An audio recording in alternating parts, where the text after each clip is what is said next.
tarde, pessoal. Acho até, inclusive, a gente dá um pouquinho mais de tempo, né? Porque o Facebook ele demora um tempo para gerar os convidados para a entrevista, então, né?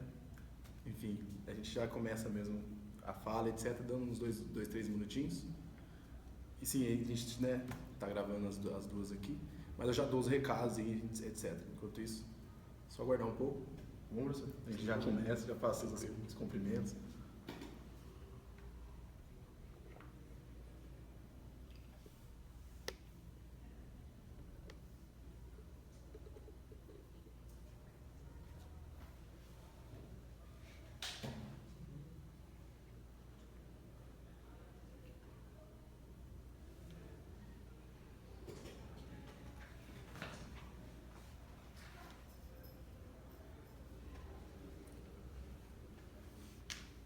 Quem que tá aí? 15 pessoas. 15 pessoas? Compartilhei. Vou fazer assim que você compartilhar, Pablo, a gente começa então? No grupo. Do Dev.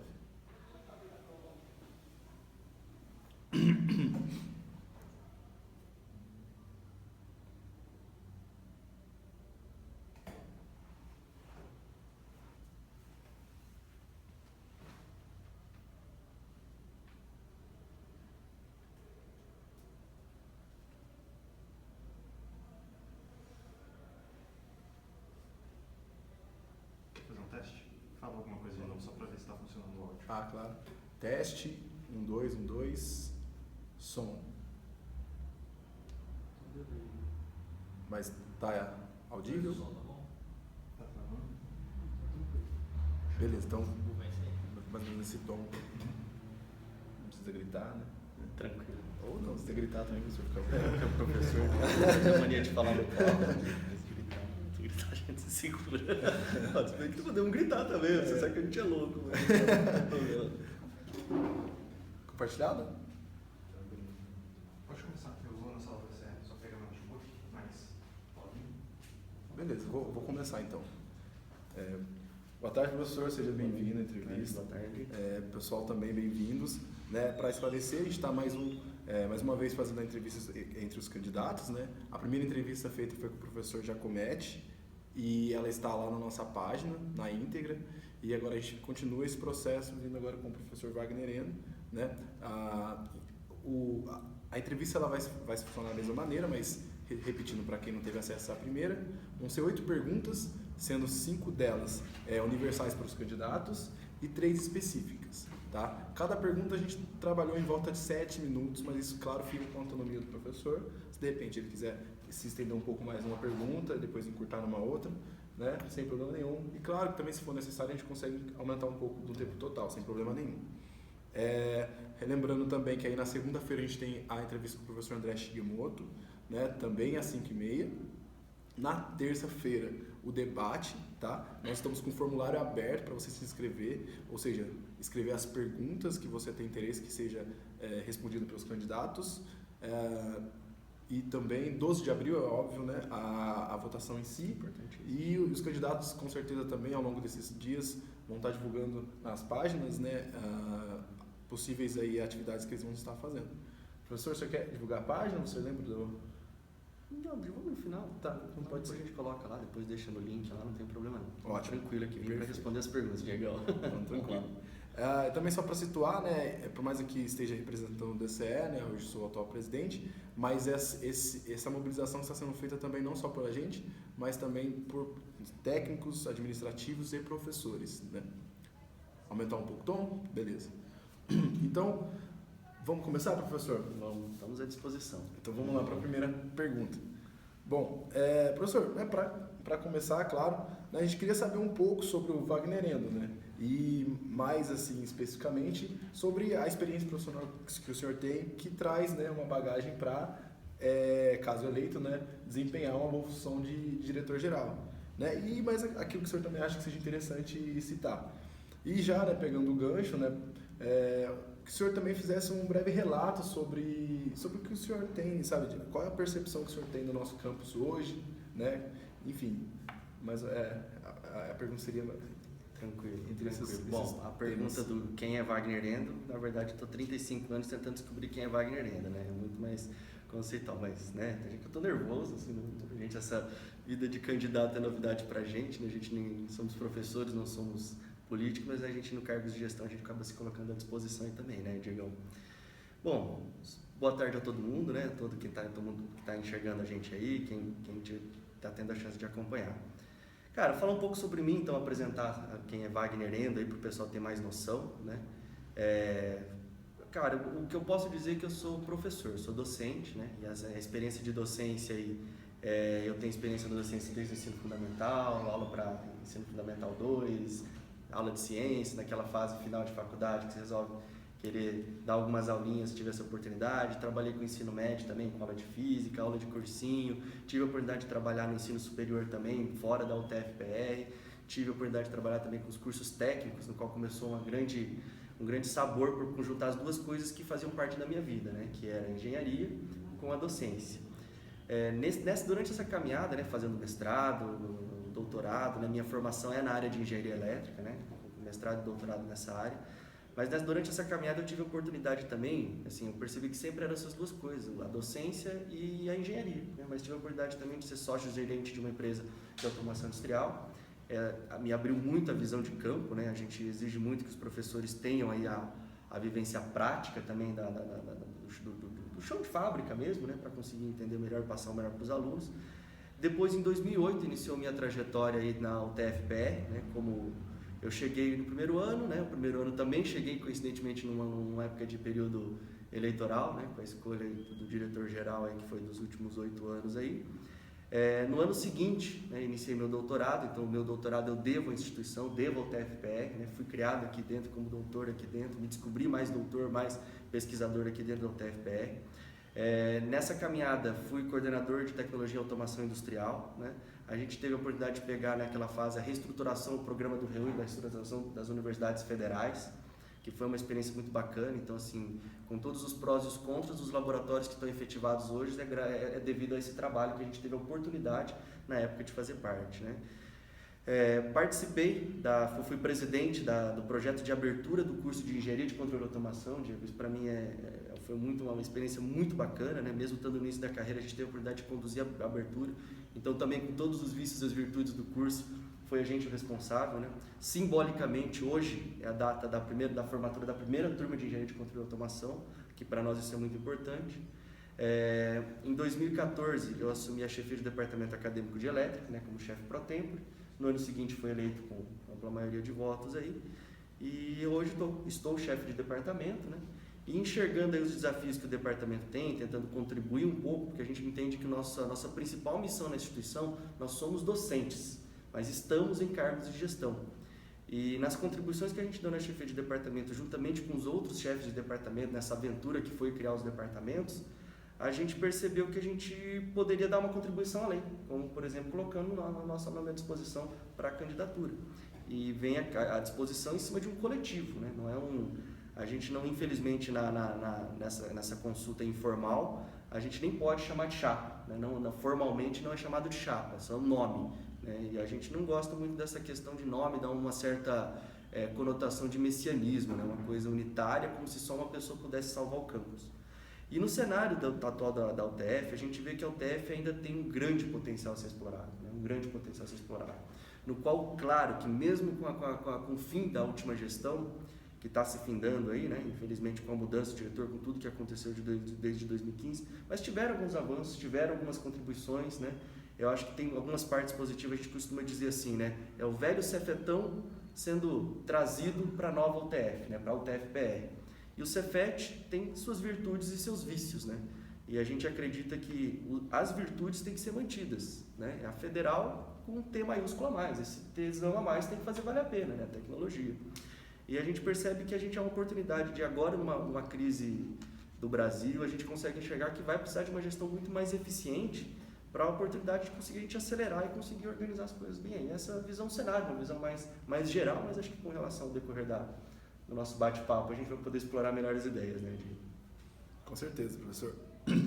Então, para dar continuidade, mas ainda não entrando especificamente em pautas, né, propriamente do campus e de maneira mais efetiva, né, no sentido de candidato a diretor, A gente, né, também quer mapear um pouco sobre, né, os ideais que rodeiam o professor, né, o professor Wagner Ento, que hoje está na situação de candidato. Então, nesse sentido, né, que a gente gostaria de saber, né, em relação a sua opinião em relação ao modelo adotado para o processo de consulta que está sendo utilizado não só agora, mas como também foi para reitor, né?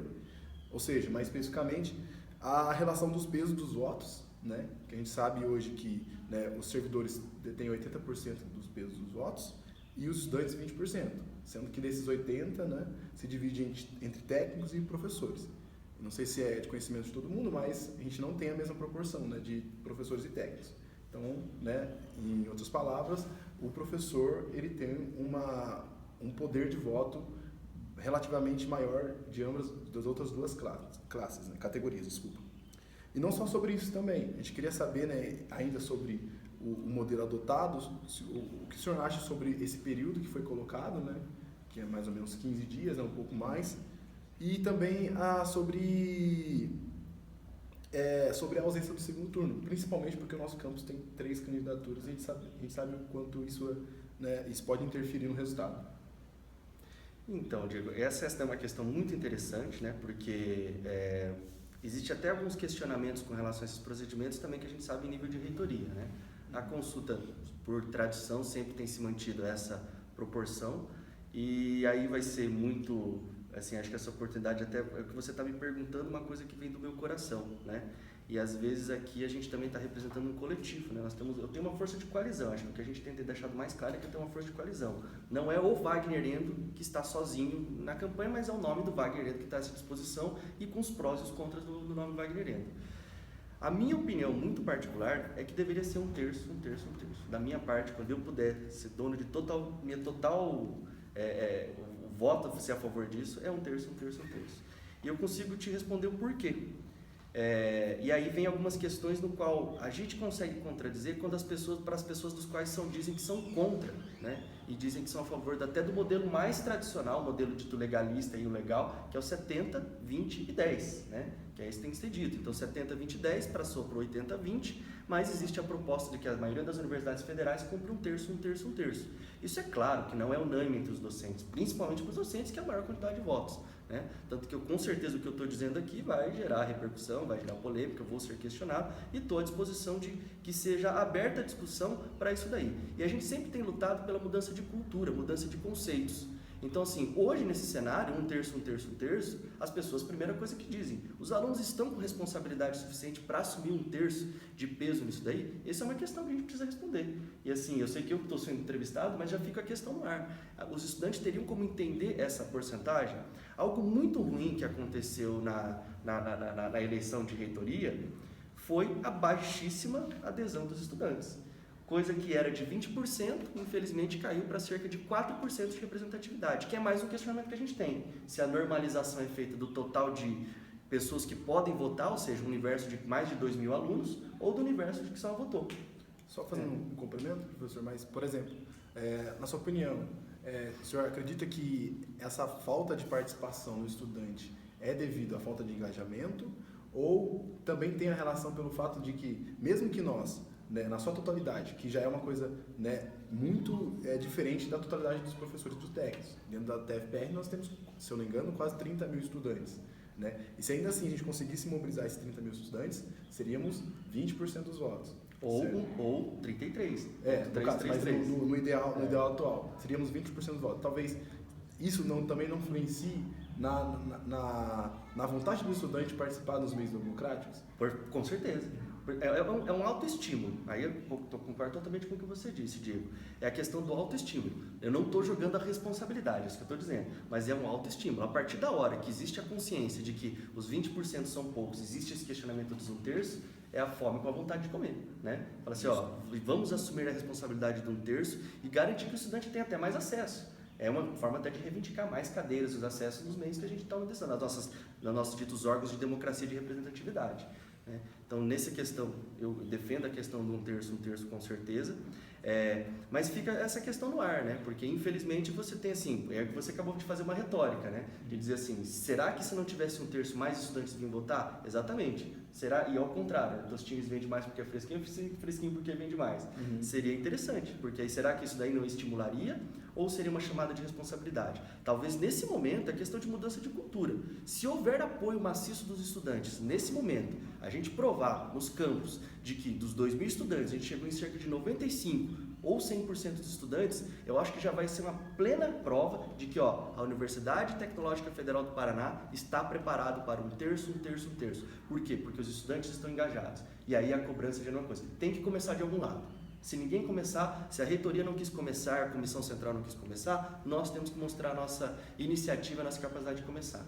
Tentando mostrar que não é só os 4% que vai ter de peso no voto. Porque isso foi o que, não, mas os alunos vêm votar pouco, isso são as pessoas que são contra, argumentam comigo. É o que eu te falei, minha opinião pessoal agora aqui vai ser extremamente polêmica, vou ser cobrado pelos meus pares, e eu vou embasar. E aí eu preciso, a gente precisa, eu não, mas eu acho que quem defende um terço, vai precisar dessa base. Falou, olha, vocês sabiam que na última eleição os estudantes votaram com mais de 95% de presença? E sim, professor, um dado importante também, eu acho que cabe muito no que você está falando, é que em Cornélio Procópio foi a maior proporção de estudantes votando dentro do sistema. Então, a TFPR, Cornélio Procópio, foi que teve mais estudantes votando, né? E a proporção já é um mérito para Cornélio Procópio, mas a proporção ainda foi pequena. Infelizmente, porque a gente acompanha e a gente sabe que houve uma força muito grande dos estudantes, no qual tinha que ser ouvido. E com certeza, se a reitoria não entendeu o recado ou a direção não entendeu o recado, que fica o recado aí de que existe um clamor por mudanças, né?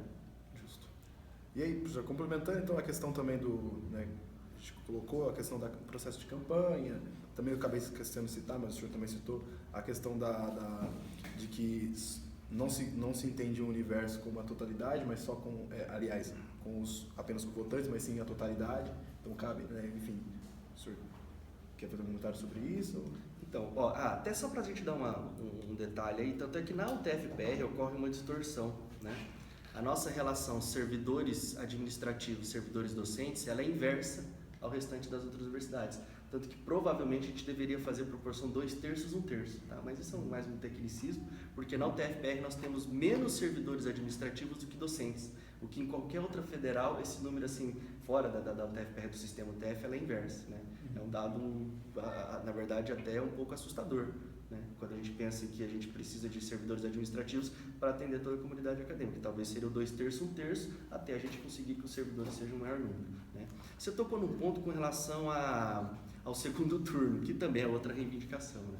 Porque a gente acredita que a necessidade de ter 2 turnos ela é fundamental para uma eleição democrática, né? A gente vê, sendo bastante acadêmico, a gente vê vários autores que eles até comentam, né, que na verdade existem eleições que você elege o menos favorável, porque o que teve maior índice de rejeição, mesmo que o cara tenha 20, 30 e um pouquinho mais de 1/3, o cara é eleito e os outros 2/3 não é, né? Tanto que eu acho que no primeiro turno a gente deveria ter o maior número de candidatos possíveis. 3 candidaturas seria até pouco. Mas para que num segundo turno prevalecesse a vontade da maioria ou a aceitação da maioria, né? Nesse aspecto aí a gente também defende. A gente sabe que precisa de muitas mudanças em questão de legislação, né? de coisas da UTF. Perfeito, professor. Agora a gente acaba entrando em perguntas mais diretas ao ponto, né? Da construção da direção, né? Caso o senhor venha eleito. Então, né, nesse sentido, né, a gente coloca aqui, né, que as direções de setores, né, como DIRGRAD, DIREC, DIRPLAD, elas são indicações feitas pelo diretor-geral, certo? E a gente queria saber, né, se o senhor já possui nomes para ocupar essas vagas, e se já possui, quem são essas pessoas e quais os critérios que o senhor utilizou para escolher essas pessoas. Tá. Bom, a primeira resposta é sim. Sim, nós demos um passo à frente no sentido de apresentar a equipe, né? Porque, e aí, vou ter que voltar a alguns aspectos aí, a gente entende, é o que eu já falei, né, no início do nosso bate-papo aqui, de que até o modelo, né, a gente falando do processo eleitoral, você vê que as ideias são bastante transversais.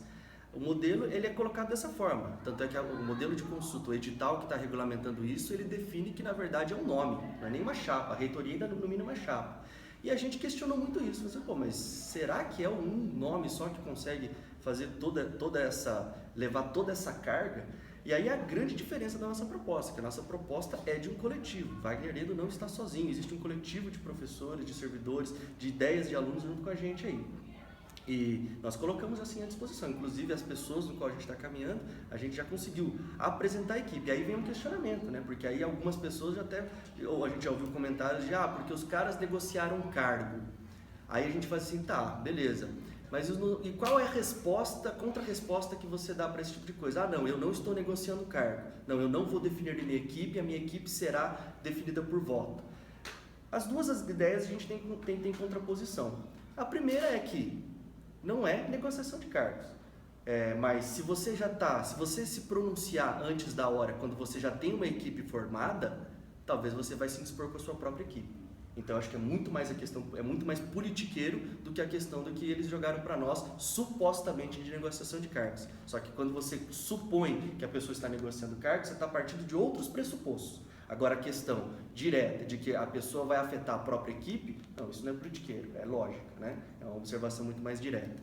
Por outro lado, você pegar cargos de gestão, como diretoria de graduação, diretoria de pesquisa e diretoria de relações empresariais, você fazer esses cargos se tornarem também cargos que vão ter intervenção política, eu acho que isso ainda exige que a gente às vezes corre alguns riscos.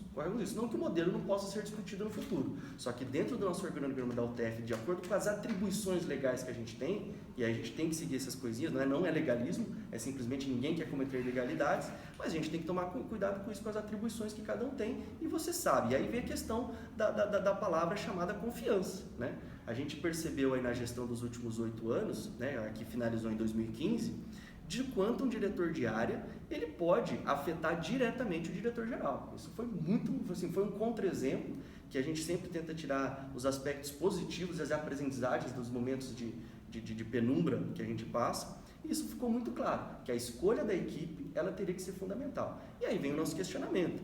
Se é para ter transparência, por que ter a transparência só depois que o cara for eleito? Então, depois que eu for eleito, eu vou dizer quem são? Nós não, nós já definimos. Hoje nós estamos com o pessoal da computação, no qual indicou quem será o nosso futuro diretor de graduação. Nós estamos aí com o departamento de matemática, que indicou aí, foi atribuído às pessoas, né? Eu estou falando dos departamentos aí, porque é devido ao perfil das pessoas que estão com a gente, no caso do professor Alexandre Feitosa, que a computação, a gente respeitou a liderança dos grupos. Então, assim, é o ouvir, isso é democracia de representatividade, é ouvir o clamor do grupo para saber quem é. Mas, antes de tudo, passou-se pelo crivo da meritocracia, pelo crivo técnico. Então, não era só um crivo meramente ou de companheirismo ou de amizade, não. É o crivo comum, porque você vai ter que conciliar virtudes. O diretor de área, ele não pode ser só tecnicamente viável, porque a gente tem pessoas tecnicamente fantásticas, que estariam prontas para o cargo, tecnicamente. Mas talvez sejam pessoas que não tenham um bom relacionamento pessoal. E isso afeta sim, porque as direções de área precisam saber dialogar, precisam saber conversar. E a universidade é um espaço democrático, meu Diego. A universidade é um espaço que a gente sabe que a gente tem um aluno que fala mais, um aluno que fala menos, um quietinho, um expansivo. Com os professores não é diferente. Professores tecnicamente impecáveis, mas que não têm o mínimo trato com as pessoas. Não dá para ser isso. E aí a questão também de representatividade. A gente tem que buscar essa representatividade. Isso está definido. Então, o professor Feitosa, então ele assume a diretoria de graduação. Certo. Ele foi coordenador de curso, chefe de departamento, participou de um reconhecimento de curso, participou dos processos de abertura dos cursos que o departamento de computação teria. É um perfil no qual ele sempre tem virando. O professor Feitosa também tem um grande perfil para as outras direções, como por exemplo uma delas também, ele tem um bom contato com o setor produtivo, né? Ele faz parte da Associação de Arranjo Produtivo Local lá de Londrina. Então é um cara que poderia ter uma habilidade e qualificação para isso. E é uma liderança no qual foi indicado e reconhecido democraticamente, né? E na DIR-PPG, né? Ao analisar as características e as habilidades que tem o professor Roberto Molina, que estaria assumindo a nossa DIR-PPG. Né? Na DIREC, potencialmente, a gente tem um grande nome, que é o professor Wagner Godoy, aí, no qual já vem fazendo uma caminhada ao longo do tempo com a gente, e com certeza estaria habilitado. Ele tem 17 anos aí de experiência com o setor produtivo. A gente sabe que a extensão não é só a extensão à comunidade, é a extensão com empresas. Ele é um cara da cidade, que ele também teria um contato com isso daí. A única direção no qual a gente não definiu um nome, e aí são por questões internas, até pelo que aconteceu até 2015, é a diretoria de planejamento e administração, no qual a gente entendeu que a gente precisa ouvir os técnicos administrativos operacionais para que eles consigam ter a escolha de um líder legítimo. Então, nesse aspecto, sim, você não está transformando o cargo eletivo, mas você precisa de alguém que represente os TAs até para diminuir esses abismos. Talvez no futuro seja fácil, vai ser fácil a gente conseguir trazer um técnico administrativo que já consiga estar disposto na equipe, né? Mas devido ao histórico da UTF, os técnicos administrativos, a gente sabe que, infelizmente, Diego, eu sei que você é um cara que tem muita luta pelos estudantes, a gente luta pelos docentes, mas desse tripé, um dos setores mais frágeis são os servidores administrativos, porque eles sofrem muito mais questões e nós conseguimos, muitas vezes, temos uma autonomia que a gente consegue usufruir melhor, tá? E aí, a gente sempre tem que tomar cuidado para que nesses aspectos de escolhas, a gente não utilize o democracismo. O democracismo é o remédio que se torna veneno, né? Então isso a gente tem que dosar muito bem aí, tá ok? Certo. Então, alguns pontos, né, que eu gostaria de indagar ao senhor sobre essa questão, que eu vou deixar mais para o final, porque a gente tem uma pergunta justamente para isso, então a gente acaba voltando para essa discussão então naquela pergunta. Perfeito, beleza, perfeito, Diego. Estamos aí. A gente vai dando continuidade então. Professor, né, agora em relação à participação efetiva da comunidade, que tem muito relação com isso que a gente está conversando, né? Por mais que a gente tenha as direções de setores, né? Como o senhor mesmo relata da construção do seu nome para diretor, né, formação do coletivo, essas direções também, elas, né, precisam ter um contato efetivo com a comunidade. E a gente queria saber como que o senhor vai viabilizar essa participação, né? Perfeito. E é interessante porque aí é isso que a gente percebeu na nossa caminhada, e também na nossa caminhada agora enquanto campanha, e na nossa caminhada enquanto docente questionador dos processos, né? Porque a gente tem que dividir essas duas etapas aí também, a gente vai esclarecer todas essas questões aí. A gente percebe que existe um grande abismo que separa todas as bases. Inclusive, uma das missões que a gente colocou da chapa é essa ideia de construir, de conseguir trazer, aproximar a direção das bases, que são docentes, administrativos, servidores administrativos e estudantes. E trazer a direção para isso daí é colocar as representatividades nisso. E tem uma ideia que aí a gente fica muito contente, cara, porque é o que a gente sempre tem dito. O dia depois da eleição a gente acha que é o dia mais importante. O dia da eleição é um jogar de dados, é um dia como outro qualquer, mas que vai decidir o futuro, mas o dia mais importante é o dia depois, no qual todo mundo vai estar no mesmo barco aí, remando para a mesma direção. Mas e que estão nas três propostas, que é a criação do conselho deliberativo, conselho diretivo, né? Um conselho diretivo que aí ele pode ou não ser deliberativo ou consultivo, mas é a criação do conselho diretivo. A gente tem que frisar que o conselho diretivo ela não é uma ideia inédita de nenhuma chapa. Essa ideia ela já foi introduzida desde 2012 numa das candidaturas de candidatos a reitor na época, que era a criação do conselho diretivo, né? A ideia é de 2012 aí. O campus Pato Branco ele já tem esse conselho diretivo, mas ele tem o efeito de conselho consultivo. Uma das propostas aí de alguns dos outros candidatos é a questão que o conselho seja deliberativo. Nós temos que tomar cuidado com a questão, para não cairmos no legalismo, né? Mas também não cairmos também na falta de ação. Então, a criação do conselho diretivo, mesmo ele sendo consultivo, ele teria uma força muito grande no sentido dele, como é que para que um ato de opinião pública, alguma opinião pública, que vai ser o teu conselho diretivo, ele vai ir contra qualquer ato intempestivo do diretor. Agora, por que ele não poderia ser, neste momento, deliberativo? Por uma questão legal, sem ser legalismo. Ele não é reconhecido oficialmente pela reitoria. Não existe no organograma da UTF. Então, nesse momento, a gente tem que só tomar cuidado, não errar as palavras, né? Com o desconhecimento de como funciona a universidade, não entender que, na verdade, na gestão, você não vai poder ter um conselho deliberativo, a não ser que a reitoria autorize a criação, formalize, cria as diretivas, cria a regulamentação para essa criação que o conselho seja deliberativo. Porque, nesse momento, um conselho deliberativo não reconhecido é terceirizar a responsabilidade do diretor. Um conselho nunca vai ter como responsabilidade terceirizar a atividade de gestão, tal como aconteceu aí nos últimos anos. O diretor ele é responsável, o diretor é o ordenador de despesas. O conselho é o que vai orientar o diretor a tomar a melhor decisão. Por isso que ele ser consultivo agora não é ruim, por isso que nós já vamos com a ação, mesmo que a reitoria não reconheça oficialmente. Mas e como você daria essa criação aí? Com a representatividade de todos os setores da universidade, E a gente percebe que, por exemplo, hoje nos departamentos acadêmicos, eles não têm acesso a as direções diretamente, né? A gente tem acesso via direção de graduação, mas a reunião desse conselho diretivo que a gente proporia aí seria com representação, inclusive, de cadeiras de estudantes, assim como já existem as cadeiras de estudantes para os colegiados e os conselhos departamentais, né?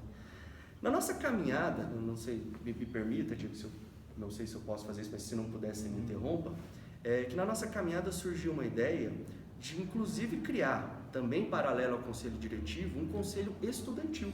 Então, só, você me deu a permissão de interromper? Antes do senhor entrar nisso, só alguns pontos ainda sobre o conselho diretivo. Acho que o primeiro que eu queria colocar é, por exemplo, o senhor, né, é muito claro realmente que um conselho deliberativo ele tem que vir de uma intervenção a nível comum, né? E não que nossa luta não comece. Justamente. Né? Exato. Mas, por exemplo, pegando mesmo o molde do que está acontecendo agora, né? A nossa consulta, porque isso é uma consulta que está acontecendo, Perfeito. Não é uma eleição para a escolha de diretor. Essa consulta vai gerar um resultado que vai para o Comune. E aí ficou um compromisso na reunião que foi organizada, né? Que organizou todo esse regulamento que a gente hoje está, né? Enfim, todo esse processo que a gente está assumindo aqui, de que o Comune aprovaria o nome mais votado, né? Então, ou seja, nós estamos dentro da legalidade e existe um compromisso. Perfeito. Então, esse é o ponto. O primeiro ponto é, então, por mais que, né, na sua configuração teórica esse conselho ele seja consultivo, então, se eu entendi, a ideia é que ele funcione de maneira deliberativa na prática, ou seja, aquilo que o conselho discutir e propor para o diretor, com certeza. é o que o diretor vai assumir. Claro, porque se você tiver uma decisão do coletivo, e a gente está falando de questão de opinião pública, o conselho é algo que representa, é um órgão de representatividade democrática, no qual ele vai dar se o diretor falar, vamos pintar a parede de vermelho, e o conselho dizer, não, vamos pintar a parede de azul, eu acho que o diretor ele vai refletir sobre a ação dele, né? É claro que será uma argumentação, né? Às vezes se tiver algum problema de legal, por isso que existem as consultoras, mas é claro que o diretor estaria à disposição de ouvir, né? Até porque a decisão seria pública, né? Claro. E ainda sobre a estrutura do conselho, professor, nós estudantes, né, na última quarta-feira a gente esteve reunido em assembleia, discutimos muitas coisas, e a principal coisa que a gente colocou em pauta é a criação desse conselho, porque realmente percebemos... O diretivo. Conselho diretivo, exatamente. De docentes, servidores e estudantes. Justo. Correto. Porque nós percebemos realmente que era uma proposta de todas as chapas e que para nós, né, ali, inclusive na assembleia, né, foi colocado que para nós a construção desse conselho era a nossa principal pauta.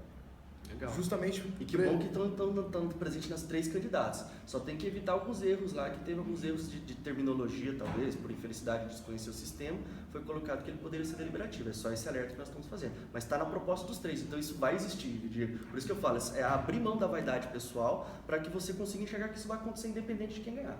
Justamente. E aí, professor, alguns pontos ainda dentro desse conselho, né? Porque, né, como eu coloquei, é a nossa principal pauta. E qual foi a discussão que foi feita em cima disso? Justamente por aquilo, eu acho que é muito batido, principalmente pelos estudantes, que é a representatividade, né? Sim. Hoje nós não sentimos que temos poder de voz e muito menos de voto em qualquer conselho, algo do tipo.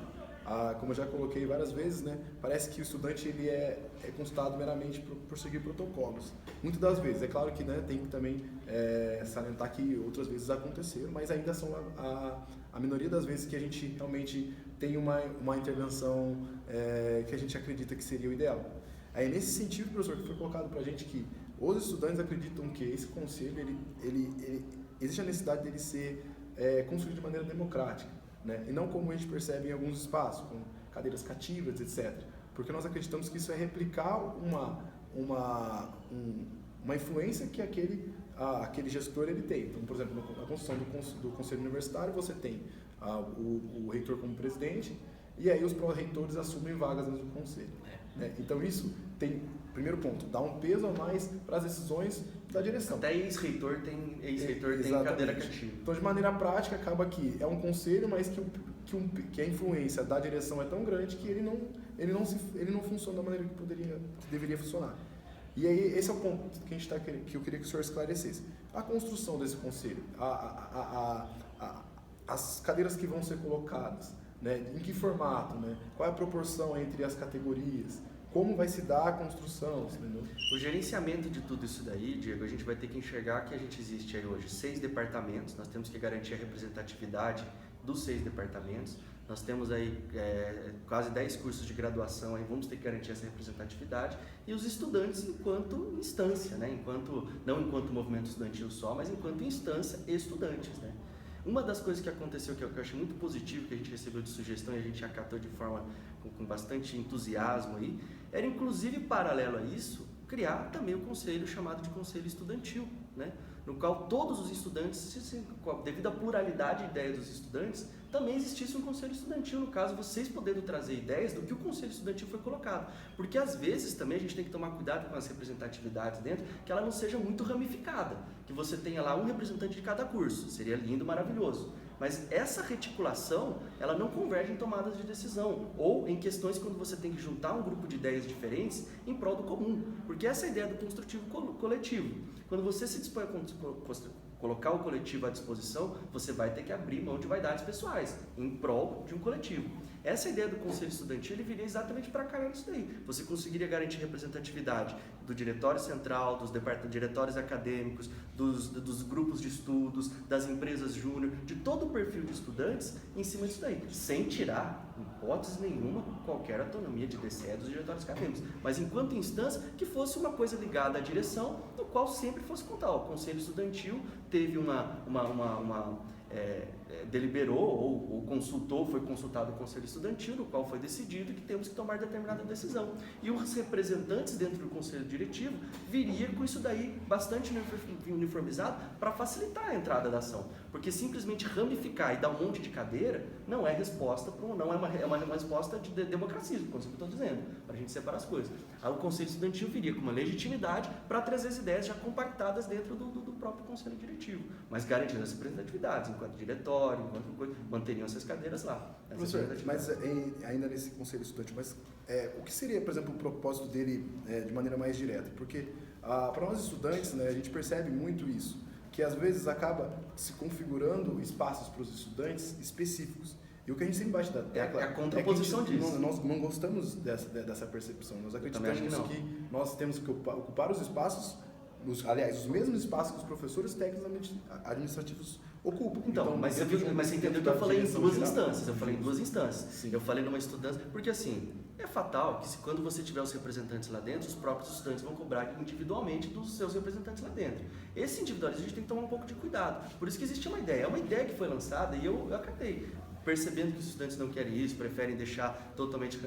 É uma ideia, mas são discussões a ser colocadas. Eu joguei no ar, achando que poderia ser uma boa proposta, mas em havendo que não tem a representatividade, porque a gente tem que entender que a gente tem 2.000 estudantes, e a representatividade não pode ser só por cerca de 10% desses estudantes. Tem que garantir a representatividade de estudantes diferentes. Os diferentes têm que ser tratados de forma equalizada, para que todos tenham voz para conseguir colocar suas ideias assim, né? Porque o estudante, às vezes, ele enxerga de uma forma e acaba polarizando. Não, ou você é ou você não é determinada situação. E eu acho que isso a gente também tem que acabar com essa divisão, com essa subdivisão de ideias, essa segregação de ideias, né?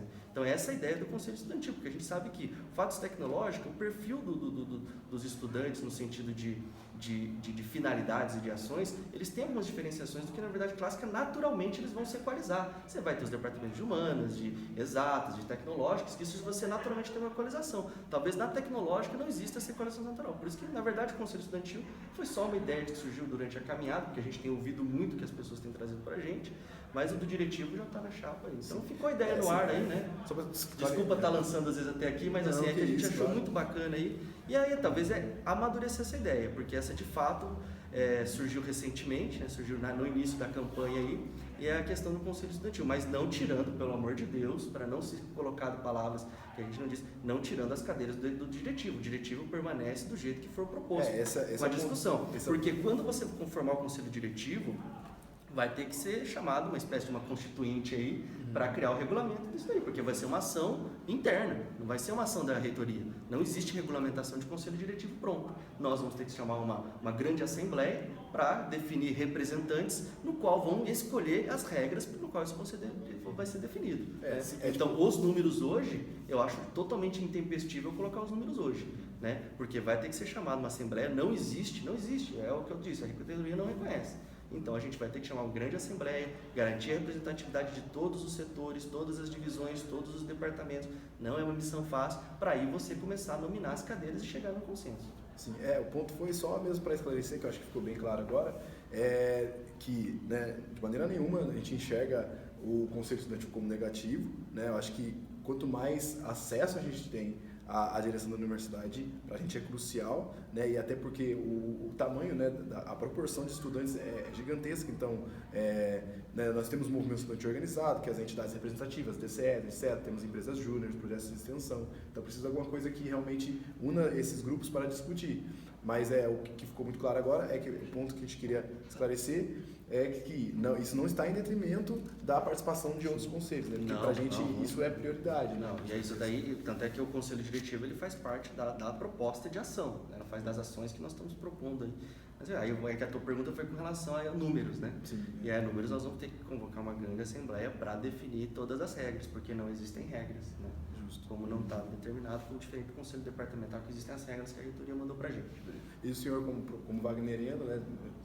Claro, se você não tiver confortável para falar, mas o senhor tem uma visão dessas proporções dentro do conselho, ou o senhor acredita que... Acho ainda bem delicado. Talvez manter no mínimo a proporção um terço, um terço, um terço. Sim, né? Aí definir dentro deles um terço, um terço, um terço, como é que são as representatividades. Então, no global, uma média ponderada uma média distribuição aí de um terço, um terço, um terço. E aí as cadeiras em cima disso, porque existem setores que têm mais departamentos, mais divisões, né? Você pegar uma DIRPLAD, ela tem departamentos e divisões, né? Não dá para colocar um representante só daquele item. Estudantes também tem uma série de instâncias aí que podem ser representativas. Que talvez o próprio um terço seja chamado de conselho estudantil, né? Talvez nem precisaria da criação específica, mas tem que ver que existem todas as organizações estudantis em torno disso. Né? Com certeza, professor. Obrigado.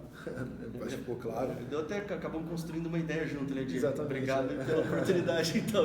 Vocês contribuíram diretamente aqui. Justamente. Acabei me lembrando agora de um comentário que eu precisava fazer. Sobre a live, fiquei à vontade para fazer comentários, tá? Mas como, né, a gente precisa, né, aliás, a gente não pode se prolongar muito, né? O professor tem compromisso, nós também temos. O professor fala demais também. Então, fica aqui, né, se o professor concordar comigo, que os comentários, as perguntas feitas nos comentários, a gente encaminha então para o professor. Pode, sim. E aí depois você responde na página lá. Respondo diretamente na página de vocês, colocamos à disposição, mandar por e-mail, Facebook, quiser colocar diretamente na nossa página para responder tudo lá também. Perfeito. Mas encaminhamos para o DCE para vocês centralizarem as informações devido à live. Mas quem quiser ir diretamente no site pode ir, que aí eu replico para você. Então fique à vontade para comentar que a gente vai repassar para o professor. Então, dando continuidade, professor, é um assunto muito importante, né? Que eu acho que, né, todo mundo, né, quer saber sobre isso, quer discutir sobre isso, né? Que é o escândalo de corrupção que aconteceu dentro da nossa universidade, né? E já, né, houve a exoneração demissão. A demissão, né, de dois profissionais aqui do campo, né? O diretor-geral Devanil, mais recentemente, e o professor, eu não esqueci o nome do professor, Sandro, do DIRPLAD, né? Mas ainda assim, a sensação entre os estudantes, né, ainda é de impunidade, né? Fazendo uma crítica aqui, né, claro, né, a crítica construtiva, né, sempre, né, a comissão que apura esses fatos, né, a gente percebeu que não teve uma atenção muito grande de esclarecer a comunidade durante o processo, né, a não ser os relatórios finais que foram sendo dados, né, e além disso, né, vários prazos sendo prorrogados, algo do tipo nesse sentido. A gente sentiu uma nebulosidade não no trabalho feito, mas na transparência, no sentido da divulgação e manter a comunidade atenta sobre isso. Então, como o senhor avalia essa questão, né? E o que o senhor, se fosse gestor, faria de diferente no objetivo de aumentar essa transparência da publicidade desses fatos? E também, né, ainda nesse sentido, o senhor planeja implementar algum mecanismo para evitar que, né, mais casos como esses se repitam, enfim. Tá, vou até inverter, o conselho diretivo já é uma parte da resposta disso daí. Né? Que você teria pareceres que iriam embasar se o diretor tomou decisões unilaterais ou tomou decisões ouvidas pelo coletivo. O conselho diretivo já praticamente seria já foi uma contra-resposta, uma grande conquista ter os 3 candidatos propondo isso, Diego. A gente fica muito feliz com isso. Uma ideia que veio lá de 2012 que está sendo implementada e que provavelmente vai pegar no campus. Mudança de conceito, né?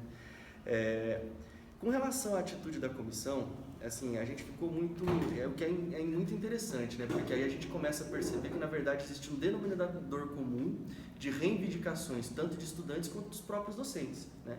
A gente não teve nenhuma notícia oficial, não teve nenhuma nota oficial com relação a isso daí. O trabalho da comissão foi uma comissão nomeada pela reitoria, uma comissão externa, não foi uma comissão interna, né? Então, com certeza foi prudente da reitoria na época colocar aí que fosse uma comissão externa para evitar o personalismo, né? As pessoas que convivem, nosso campus não é muito grande. Mas assim, a gente também ficou em muitos pontos cegos, Diego, muitos pontos cegos, né? Como eu disse, né, o professor Roberto Molina é um dos nossos apoiadores do departamento acadêmico de matemática, e a gente sabe que um dos servidores era docente do departamento acadêmico de matemática. E a gente sabe que durante todo o período de planejamento nós já prevemos quem são os professores que vão pegar as aulas, quem vão tá sendo consultados. E isso a gente recebeu oficialmente, né, o chefe de departamento da matemática recebeu oficialmente, né, o pedido de que as aulas desse servidor fossem redistribuídas, né? E aí a questão foi colocada. Me dá um embasamento, né, para eu colocar isso, porque é como se fosse um pedido informal da própria direção. Então, esses pontos cegos nós também tivemos, o que é muito ruim, né? O único cuidado que a gente tem que colocar nas questões da comissão, tá? Até porque tiveram vários outros servidores, do qual os nomes estavam lá, e muitos a gente entendeu, e a própria comissão, né, o processo, porque foram duas instâncias, né? Houve o processo da relatoria, da auditoria interna, depois passou-se para a questão da abertura da sindicância, e a sindicância faz a indicação dos pormenores aí, para que seja aberto o PAD. Isso daí, na verdade, é uma rotina do Serviço Público Federal, não é exclusividade da UTF. O Serviço Público Federal tem essas três instâncias. Como existe a auditoria interna, que passou para a sindicância verificou irregularidades, ele apontou o PAD. E o PAD, ele aplica sanções, né? Por isso que ocorreu na demissão. E tudo isso tem que ser dito que foi na esfera administrativa, né? Nas esferas criminais e cíveis ocorrerão fora da UTF por instâncias externas aí. E a gente tem que só tomar um cuidado, porque como foi o envolvimento de muitos nomes, e alguns nomes de fato percebeu-se que infelizmente não tinha culpa nisso daí, não houve culpabilidade nisso, separar o que é sigilo e o que é transparência. Né?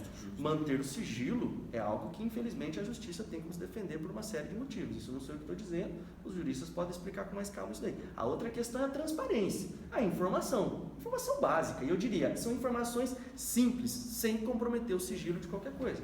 E aí eu já venho, aí você me perguntou, mas como gestor, o que eu poderia fazer diferente? De uma forma direta, notas públicas. O diretor-geral que assumiu como interino, ele poderia fazer notas públicas de esclarecimento à comunidade, sendo que não houve nenhuma nota de explicação. A única carta pública foi a carta de exoneração do devanil do cargo de direção-geral. Mas não houve nenhuma nota pública, não houve nota pública à imprensa, à comunidade interna, não houve nenhuma nota pública. E notas públicas que poderiam esclarecer com transparência, mantendo o sigilo de preservar as pessoas. Mas você podia colocar notas públicas assim, do que foi, o que estava sendo questionado. A gente nem sabe direito, se não fossem os relatórios da auditoria, que são públicos, né?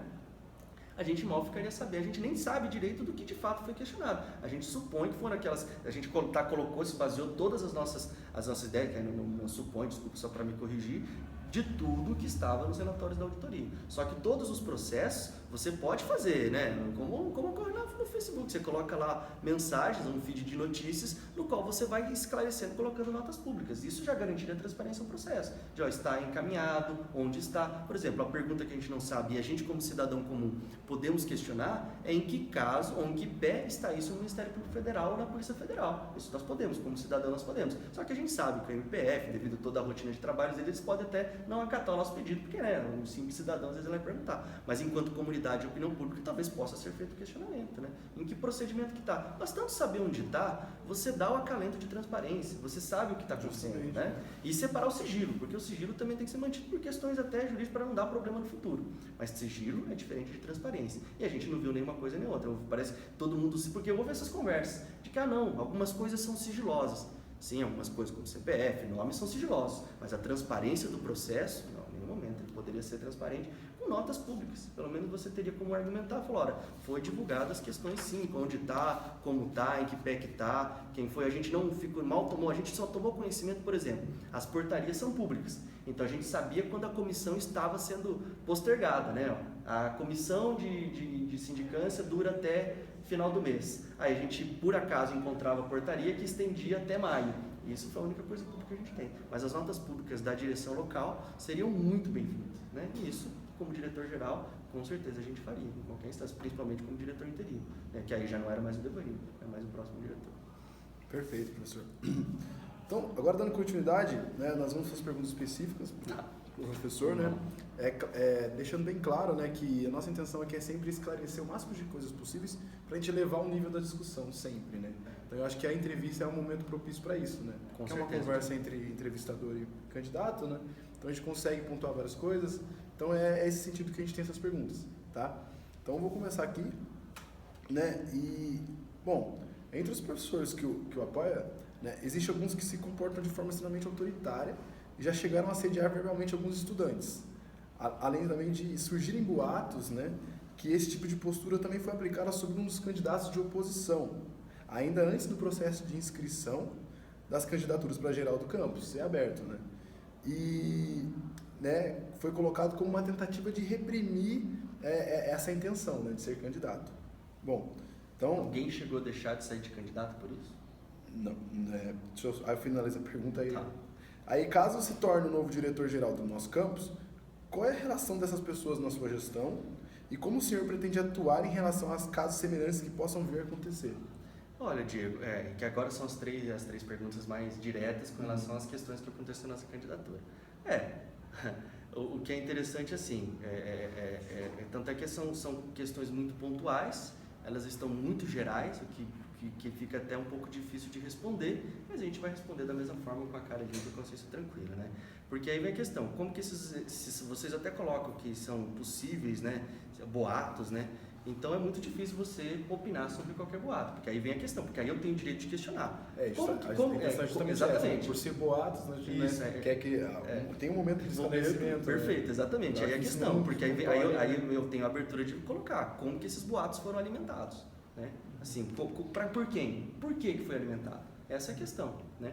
Porque como são as três questões mais individuais, seria muito interessante que eu recebesse questões individuais de críticas ao Wagner Endo. Que aí eu gostaria, porque é o meu nome que está à disposição, mesmo tendo uma equipe, mas que eu queria que falasse coisas sobre o Wagner Endo, sobre os meus vícios. A gente apresenta, porque numa campanha é fácil, né? Os candidatos só apresentam as virtudes, né? Mas eu queria que fosse questionado os vícios do Wagner Endo, porque é o meu nome que está à disposição. Mas é que também, né, como o senhor próprio colocou, né? A construção sim. É do coletivo. Exato. Então, por mais que sejam boatos, né, é importante esclarecer porque... Com certeza. E eu acho que é bacana a oportunidade. Tanto que a parte dessa resposta já está na questão da chapa. Porque a gente sabe que esses boatos, ou os outros boatos chegaram aí, para também... Então eu também vou ter que fazer a questão de que eu fui coagido em cima disso daí, eu não levei por esse lado. Porque eu falei assim, quer dizer que se o Wagner Endo sair, o fulano vai ter? Tanto que nós mostramos a transparência de que a chapa era constituída com nomes totalmente diferentes dos supostos nomes no qual foram vinculados. Por isso que então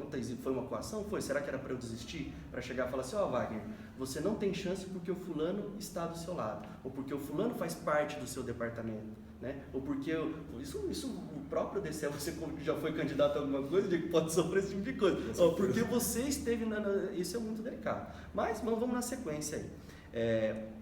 Porque aí vem a questão. E aí tem coisas graves aí, né? Porque você fala assediar verbalmente, a posição autoritária é um termo um pouco ambíguo se tratando de professor, existe uma relação de professor-estudante, então na interpretação de alguém pode ser mais autoritário ou não, então tem até um subjetivismo em questão da definição. A questão do assédio verbal, isso é grave, isso é gravíssimo, né? Isso precisaria ter demonstrado, porque isso com certeza teria que ter sanções, ter penas, mas você sabe que tem que ter um embasamento. Não é simplesmente falar, puxa, aquele dia que eu cobrei você um pouquinho mais firme na disciplina, eu me senti coagido ou assediado verbalmente. A gente vai ter que ver a razão, vai ver naquele dia você estava mais frágil e tal. Por isso que não é simplesmente dizer, fui assediado verbalmente. Porque justamente por isso que a pergunta até coloca, né, a postura do senhor caso venha a ser gestor da universidade, né? Porque, né, é uma percepção também discutida em assembleia que, né, por exemplo, esses casos, esses boatos, né, eu vivenciei alguns deles, né, em relação, no caso aqui, né, claro, não do segundo, porque eu não sou candidato a diretor, mas a questão do excesso de autoridade, enfim, o assédio em cima do estudante. Mas a gente percebe que os canais hoje que a gente tem para fazer essas discussões não são tão confiáveis, né? Como a gente até relatou que houve uma denúncia na ouvidoria, por exemplo, anônima, que houve anunciaram essa pessoa que fez a denúncia anônima para a pessoa que recebeu a ouvidoria, a reclamação. Então, a gente não sente uma confiança. Isso é muito grave. E aí, deveriam ser as medidas cabíveis. Porque vem a questão, né? E aí vem o porquê nós colocamos a nossa norma à disposição. Porque quando você fala de uma coisa mais de eugenia dentro do departamento, você pode se sentir até com a gente e falar assim, puxa, mas eu vou pegar o Wagner, que é colega de trabalho do mesmo departamento. Porque do jeito que está sendo colocado, deve ter uma proximidade até comigo, né? Eu acho que está muito explícito aí que, infelizmente, a proximidade é comigo, com o Wagner dentro. Por isso que é a questão de direção. A direção tem que resolver esses denominadores comuns. De chegar a ter o poder de intervir as diferenças do departamento. Eu, como diretor-geral, se for aclamado como diretor-geral, terei que resolver esse tipo de problema, no sentido de intervir e evitar a parcialidade. Até por questões óbvias, né? Quer dizer que o próprio Wagner vai resolver uma coisa dentro do departamento dele? Não, tem as instâncias externas para isso. Em se tratando, por que não até instância externa ao campus, para garantir a impessoalidade? Para que seja, por que a ouvidoria precisa ser aqui? Porque você sabe que o telefone aqui é da ouvidoria e a ouvidoria hoje é nomeado, um cargo nomeado pela ouvidoria. Sim. Mas por que as ouvidorias dos campos elas não poderiam ser cruzadas? Né? Por exemplo, a ouvidoria de Cornélio Procópio estivesse no outro campus, ou fosse até campus de sigilo, no qual você liga e você vai fazer uma denúncia e você garante a imparcialidade. Então essas mudanças seriam muito bem-vindas, é o que a gente gostaria de fazer, tendo em vista essas questões, porque hoje a denúncia ela é dentro do próprio campus. E aí, infelizmente, a gente, todos nós, porque aí não só são só discentes, né? Os docentes, servidores administrativos também vão estar enfrentando esse mesmo problema. Por que não fazer essa intervenção? Por que não ouvidoria em Curitiba? Ou por que não espalhar nos campos para também não centralizar, né? Porque afinal de contas eles também vão ter uma relação de nível de poder aí, né? De poder discricionário. Mas você ter atribuído de campos locais e fosse um dado sigiloso, considerado um dado sigiloso, que o ouvidor não pudesse ser revelado em qual campo está. Mas é claro, a reitoria, eventualmente, mas ele guardando sigilo, você outorga aí as funções. O que me preocupa muito nos comentários, Diego, e acho que esse espaço é exatamente o espaço que é a abertura, cara, para evitar qualquer má interpretação, é o espaço com os estudantes mesmo, cara. Assim, a gente percebe que no processo eleitoral, é o que a gente disse no início da stream aí, é que nós não somos políticos. E aí, só que a gente percebe que mesmo assim, toda a politiqueira que existe, que a gente vê em cidades e tudo acontecendo, ela acaba se replicando aqui. E infelizmente, pessoal, a gente até discutiu na reunião de segunda-feira, né, Diego, a questão de sair de um modelo de opressão, que é essa sensação de comum, sair do modelo de opressão. E a gente vê que, na verdade, a gente sendo uma geração nova e que a gente poderia pegar e se desvincular dessa opressão, a gente percebeu que essa opressão parece que ela volta. E aí parece que sempre tem uma força querendo jogar a gente sempre na idade das trevas. De imperar pelo medo, imperar pelo misticismo, de usar a crendice popular, aquele sentimento, porque mesmo que nós não temos uma religião, alguma coisa do tipo, mas existe aquela coisa do inconsciente comum, aquela coisa do teu id, aquela coisa da psique do cara, que o demônio voltará por este cara. Cara, isso é uma intempestividade e muito danosa, e que a gente perde a chance que a gente está tendo agora, é uma chance histórica, isso tem que ser dito, é uma chance histórica de mudança. E aí, às vezes, esses medos e esses pseudo-demônios que são colocados aí, cara, influenciam negativamente. Você foge da discussão de ideias. Justamente. Você deixa passional. E nós somos passionais por definição, Diego. Nós somos passionais por definição. Os nervos ficam à flor da pele. Mas a gente alimentar isso ainda, porque aí é que tá. As pessoas que alimentaram. Porque esse monstro pode até existir supostamente com os boatos, você dizendo que até participa. Então, se os monstros existem, nós temos que resolver os monstros. Agora, se alimentar dos monstros para acabar com as boas ideias, isso é muito pior do que o próprio monstro em si. Tá. Professor, então, né, para esclarecer de uma vez, né, então, por exemplo, né, sem né, entrar no mérito se os boatos são verdadeiros ou não, né, numa situação hipotética, né, que existam pessoas que hoje façam parte desse grupo que o senhor representa,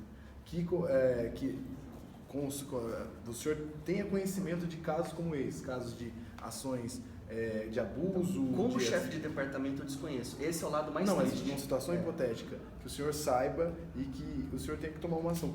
Qual seria a postura do senhor em relação a isso? O senhor aceita de pessoas com esse tipo de conduta? Não, claro que não. Convivendo com... A resposta é não. Exatamente. Só para mesmo para aquele ponto que a gente colocou. Esclarecer para não ter...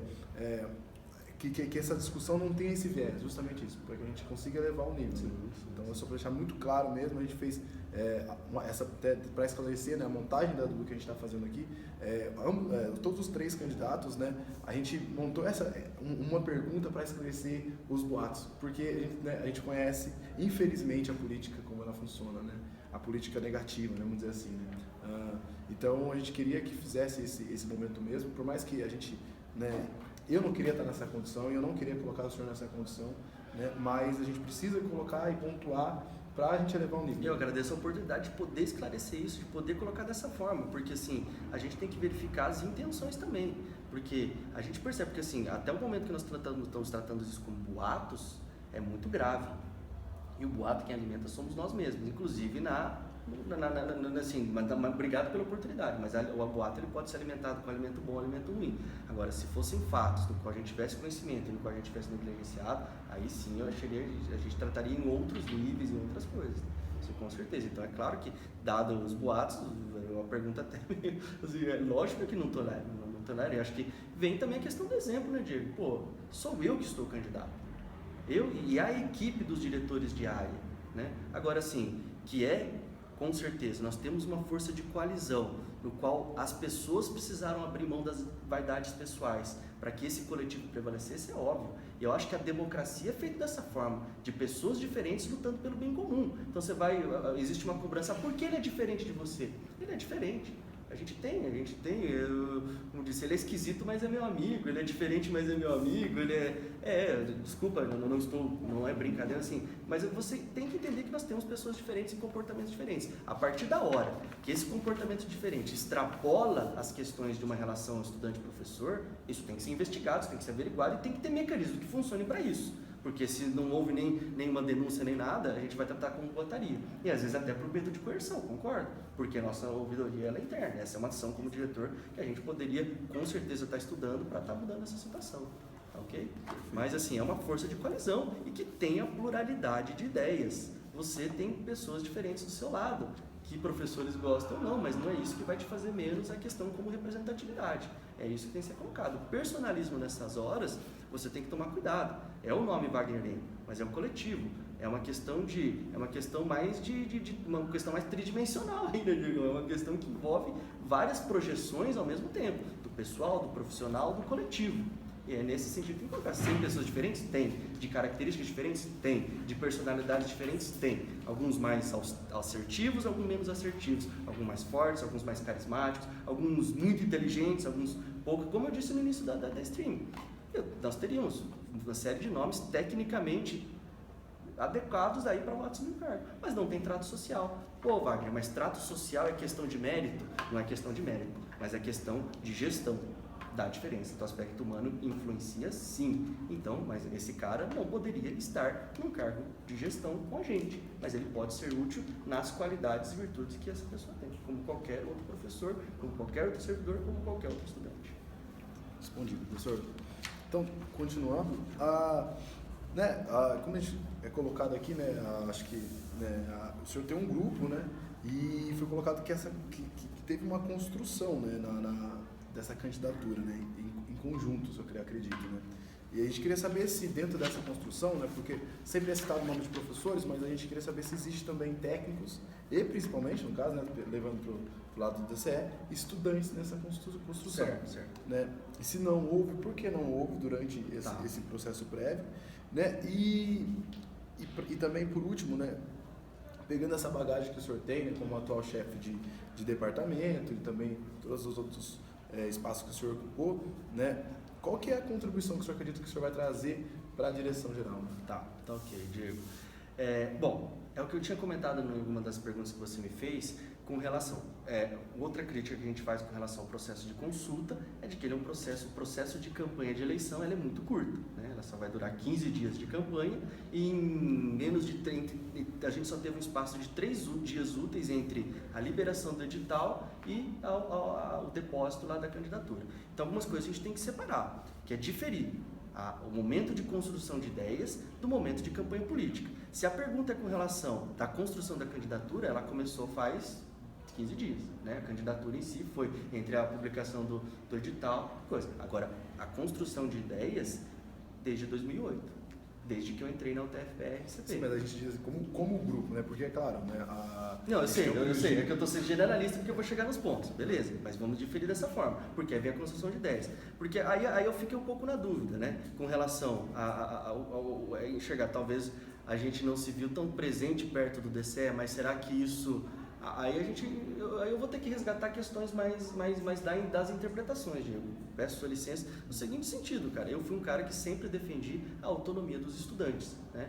Ouvir o DCE, a todo momento eu ouço o DCE, seja o DCE representado pelo Diego, seja o aluno Diego, por exemplo. Então, ouvir os estudantes, sim. Agora, talvez participar dos movimentos, ter projetos de vínculo com o Diretório Central de Estudantes, no qual, sei lá, se os estudantes têm muita autonomia ou pouca autonomia, nesse sentido você vai poder falar assim, não, professor, mas o senhor não tem nenhum projeto com a gente.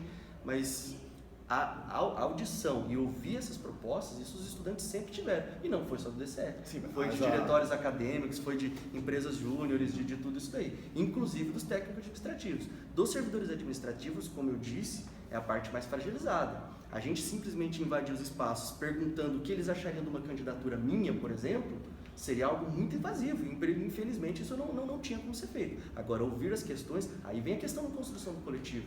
A gente tinha várias pessoas conversando ao mesmo tempo.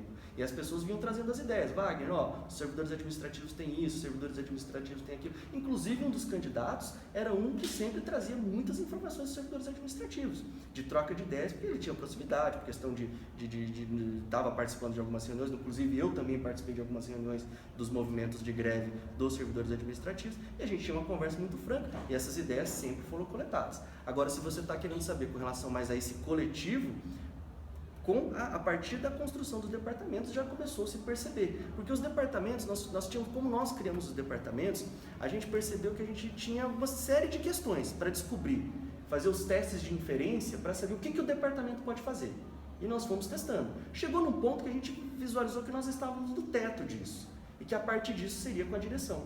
É o conceito que a gente diz assim, da pirâmide invertida.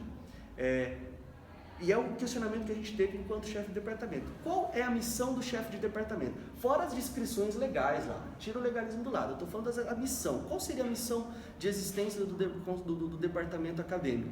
Na minha visão, dar suporte às coordenações de curso, mesmo que no organograma elas sejam iguais perante a UTF, na legalidade da UTF.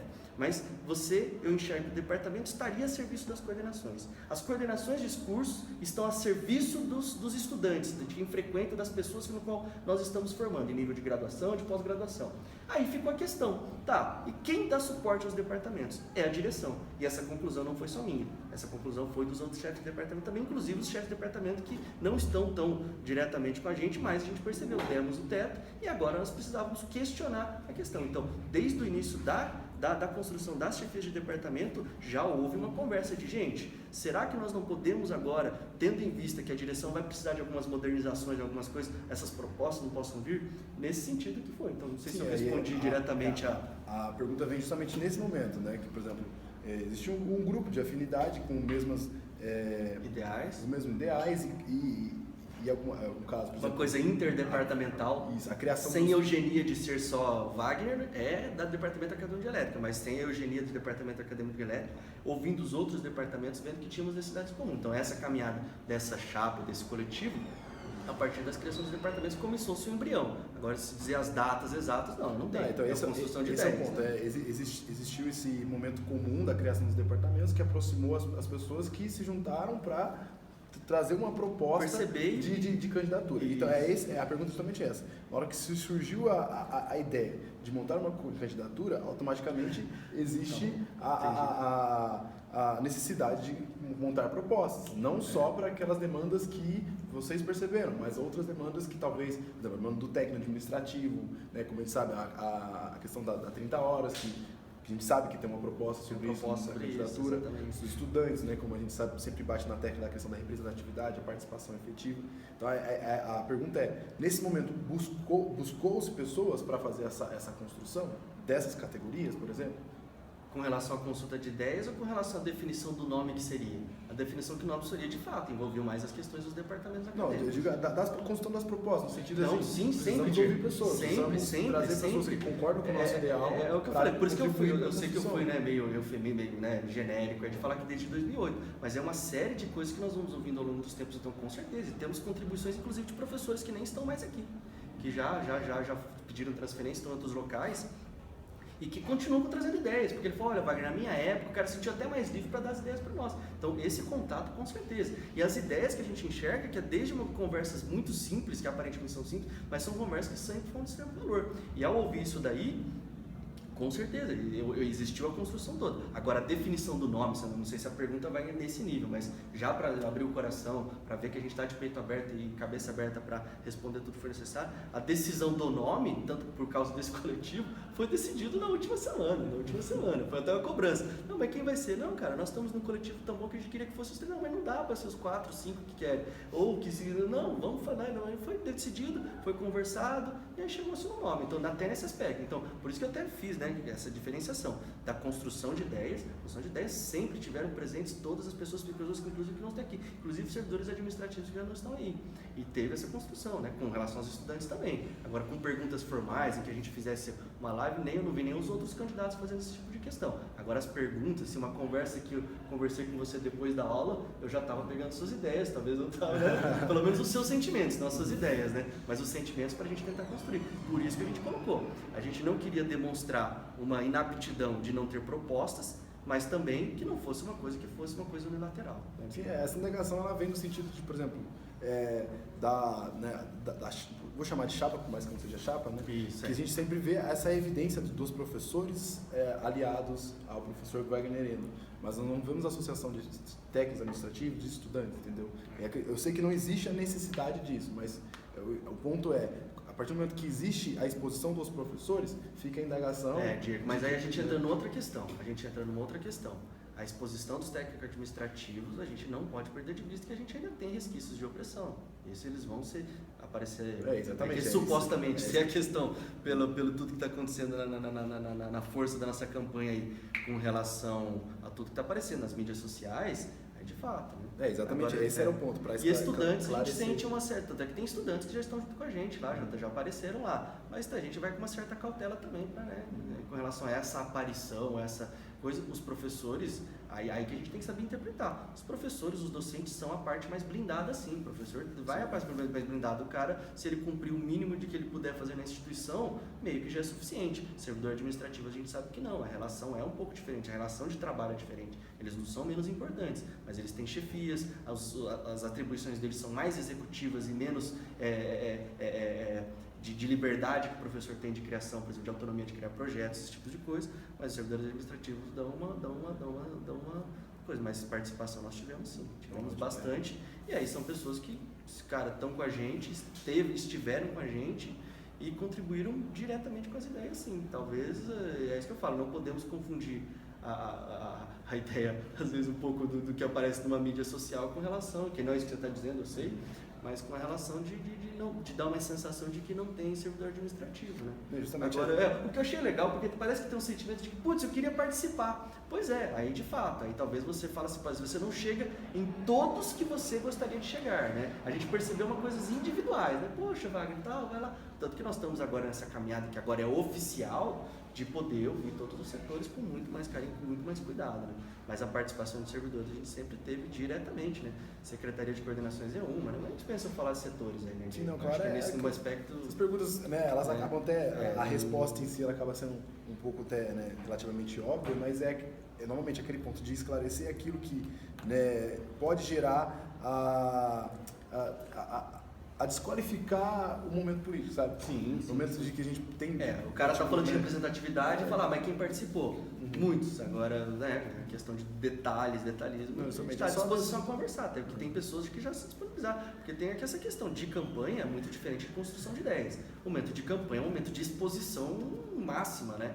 E aí as pessoas têm cautela. Agora, o momento de construção de ideias, as construções de ideias, elas podem ser de formas muito sutis e muito discretas. E isso sempre foram feitos. E aí foi a nossa vibe aí, de estar sempre ouvindo, sim. Então, ótimo. Professor, então para finalizar a última pergunta... Tá bom, vamos lá, Diegão. Vamos lá então. Tô gostando, cara. Tá gostando? Podia ter mais perguntas aí, mas talvez não vou aguentar o professor falando aqui. Então, professor, né, ainda nessas questões de esclarecimento, né, então, ao analisar a campanha, né, percebemos, né, como já foi dito várias vezes aqui, professores, né, apoiando, e houve também a percepção de que a maioria desses já possuem, né, alguns cargos de gestão, né, a gente colocou entre aspas, que eu não sei se o termo é adequado, né? É adequado, sim. Mais para exemplificar. Gestão de educação, gestão de ensino, mas é gestão. Coordenadores, chefes de departamento, né, para esclarecer, né? E nós gostaríamos de saber o que esse grupo, né, essas pessoas que estão junto com você, já fez nas suas instâncias, né, em prol das propostas que a gente vê sendo defendida agora, né, e quais são as novas possibilidades de intervenção, ou seja, né, o que fez, né, o cargo de diretor-geral, que o senhor acabou já esclarecendo de certa forma, mas se quiser acertar um pouco mais, pode trazer de influência para ainda mais defender essas propostas. A base da nossa caminhada aí, na campanha propriamente dita, a gente fez questão de sempre colocar a proposta com uma ação relacionada. Mas o que é mais interessante é que, na verdade, a gente já tinha as ações e a gente assim, as propostas estavam mais etéreas. Por isso que a questão de ouvir as ideias. As ideias até, muitas vezes, elas aconteceram no sentido inverso de metodologia, né? Você tinha ação, que em engenharia até que acontece muito isso, né? No sentido de você ter ação para depois você perceber, cara, isso daí é um conceito muito maior, né? Mas de todo esse pessoal que está nos apoiando, a gente tem várias conquistas aí, que é a questão do PPC, do Projeto Pedagógico de Curso, né? Que vem questão, por exemplo, uma demanda muito pontual, questão de estágios. Os novos PPCs, né, que foi principalmente da elétrica, da computação, da mecânica também está conseguindo fazer isso, foi liberar os nonos e os 10º períodos, né? Conseguir liberar para que os alunos pudessem fazer estágios. E isso está relacionado a uma das nossas propostas, das nossas dimensões lá, que está a parte de extensão, que é o contato com o setor produtivo. Então, percebeu, surgiu uma demanda, uma necessidade pela proximidade com essas pessoas que vocês chamaram das pessoas que estão junto com a gente em questão de gestão. Então, tudo isso foi contribuindo. A questão do processo de abertura de curso é uma coisa muito interessante, no qual a gente teve a oportunidade de fazer parte. E aí, agora a gente tem os contrapontos, que agora é a revisão dos novos PPCs, é de você propor as inovações e renovações do curso, né?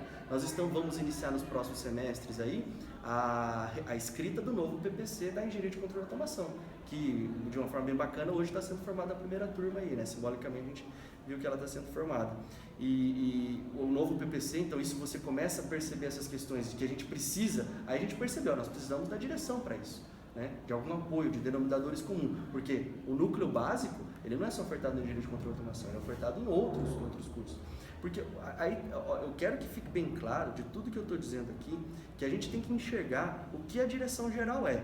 A direção geral a instância da direção geral são feitas de pequenas ações que influenciam no nosso dia a dia, que ele tem que melhorar de forma positiva. Há um ano atrás, nós tivemos a discussão da escolha do reitor. O reitor é uma bússola, a reitoria é uma bússola que ela orienta, ela vai dar uma orientação. Mudanças mais conceituais, elas têm que partir sim da reitoria. Aí fala, mas e diretor-geral? Nós não podemos trazer ideias de reitoria para a direção geral. Agora, a direção geral, a gente entendeu que pequenas ações do dia a dia, porque às vezes até isso pode falar, mas isso é tão pequeno, tão simples, mas isso dá impacto no nosso dia a dia, dá impacto no seu dia a dia, no seu estágio que você vai fazer, na minha forma de ministrar minha aula, como que eu vou ministrar a aula, a abertura de uma coisa ou de outra. Por exemplo, uma coisa que foi até um símbolo, né? Abolir o sinal, né? A sirenezinha lá. Mas abolir o sinal parece um ato tão simples, mas não é um ato simples, é um ato simbólico de você falar assim, a universidade ela não precisa estar atrelada ao reloginho, até porque se uma aula estiver muito boa e não tendo prejudicando os alunos, você pode continuar um pouquinho, pode avançar, pode colocar mais algum tema diferente, pode estipular outros horários de discussão. Fala, mas isso é um propósito de diretor? Claro que é um propósito de diretor. São pequenas ações no qual você reflete. Aí você fala, mas a tua proposta, a ação era só retirar o sinal. Pois é, mas olha as mudanças conceituais que você vai trazendo com isso, né? Questão do contato com o setor empresarial, a gente percebeu aí que, devido às características do nosso corpo docente, que alguns vieram com a experiência de indústria, a gente consegue perceber o quanto eles conseguem devolver de experiência, talvez eu seja um dos exemplos, o professor Wagner Godoy seja um dos outros exemplos, no qual ele consegue trazer essa vivência para o dia a dia e colocar também nessa questão, porque a gente está falando de universidade, mas não é só ensino, nós estamos falando também de incubadora tecnológica, de incubadora de ideias, de hotel tecnológico, de parque tecnológico, né? De tantas outras coisas que precisam vir contribuir para você mudar isso. Então você percebe que é um coletivo de ações, que vem de coletivo, as ações dependem de pessoas. E essas pessoas é que colocaram esse coletivo aí à disposição para estar fazendo essas questões. A abertura dos programas de pós-graduação, elas conquistaram... O programa de pós-graduação no Brasil ele é voluntário. O professor não recebe nada além para abrir um programa de pós-graduação. Se uma universidade, um departamento não quiser abrir um programa de pós-graduação, ele não tem programação estricto sensu em nível de mestrado e doutorado. Não tem obrigação nenhuma. Pode ser graduação sempre, pode ser uma universidade de 100 anos e só ter graduação. Isso é uma iniciativa do corpo docente. Tanto é que a gente até brinca, o pesquisador no Brasil é sacerdócio, né? não é profissão, não é nem reconhecido como profissão.